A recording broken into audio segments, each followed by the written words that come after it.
আমরা কিভাবে এতে চালাবো? আমাদের 1000 টাকা না, আমাদের ভাতা নয়, আমাদের বেতন চাই। 15,000 টাকা ন্যূনতম বেতন চাই, যাতে আমরা একটু স্বাচ্ছন্দ্যে আমরা জীবনযাপনটা করতে পারি। মমতা ব্যানার্জি উনি যেন আমাদের এই কথাটা শোনেন, ওনার কানে পর্যন্ত পৌঁছায় আমাদের এই কথাটা, যেটা শুনে আমাদের দিকে একটু দেখেন।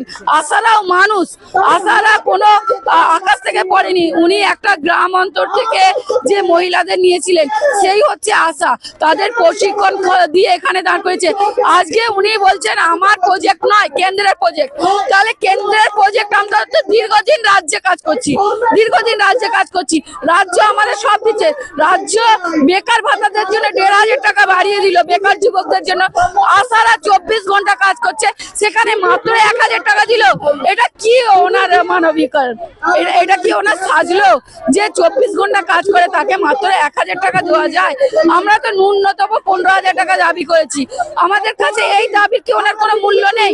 উনিও তো একজন মা।